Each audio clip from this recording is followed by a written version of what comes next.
चलो बच्चों अगला क्वेश्चन देखते हैं। इसमें हमें बोला जा रहा है कि let a be a solution of this and for some a comma, अच्छा ये अल्फा है ना, alpha be the solution of this and for some a comma b in R these product of these two matrices is equal to 0 0 0।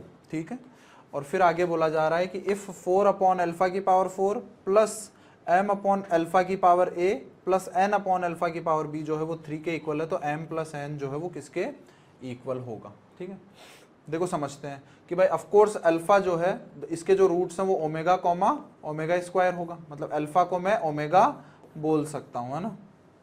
ठीक बात है, alpha को मैं omega बोल दिया, चाहो तो ओमेगा स्क्वायर बोल दो, कोई दिक्कत नहीं है। Cube root of unity use करनी है यहाँ पे। ए और बी की वैल्यूज फाइंड करनी है, तो यहाँ पे फर्स्ट रो फर्स्ट कॉलम करेंगे तो 4 माइनस ए माइनस 2b जो है वो 0 के इक्वल आ जाएगा, तो यहाँ से a प्लस 2b जो है वो 4 के इक्वल आएगा। फिर फर्स्ट रो सेकंड कॉलम करेंगे तो 64 minus a minus 14b is equal to 0, तो यहाँ से a प्लस 14b जो है वो 64 के इक्वल आएगा। तो यहाँ से इसको और इसको सब्ट्रैक्ट किया अगर, तो 12b जो है वो किसके इक्वल आएगा, माइनस 12b, मतलब 12b बेसिकली 60 के इक्वल आ जाएगा, तो यहाँ से b कितना आ जाएगा 5। अगर b 5 आ गया 10, b अगर 5 आ गया तो a जो है वो माइनस 6 आ जाएगा। सही बात है, ये a और b फाइंड करना भी बहुत आसान था हमारे लिए।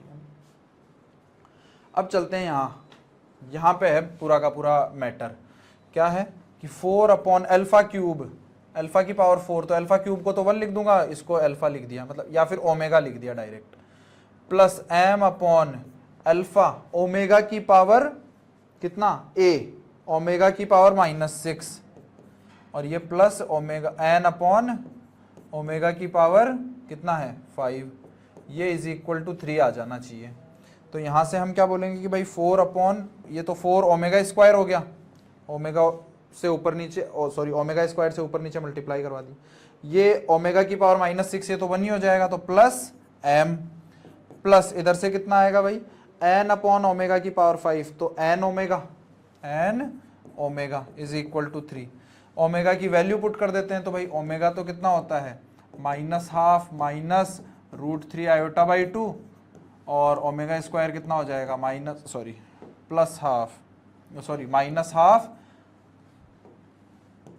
प्लस √3 आयोटा बाई 2, दोनों एक ही बात है ना। इसको उधर लिख दो उसको उधर लिख दो, कोई फर्क नहीं पड़ता। तो यहाँ से 4 इंटू ओमेगा स्क्वायर आ जाएगा -1 प्लस √3 आयोटा अपॉन 2 प्लस ये इधर से m एज इट इज रहेगा। अच्छा m और n तो रियल दे रखे हैं आई थिंक, है ना, m और n रियल देने चाहिए इसको, है ना, m comma n belongs to r, है ना, ठीक बात है, रियल होने ही चाहिए, है ना।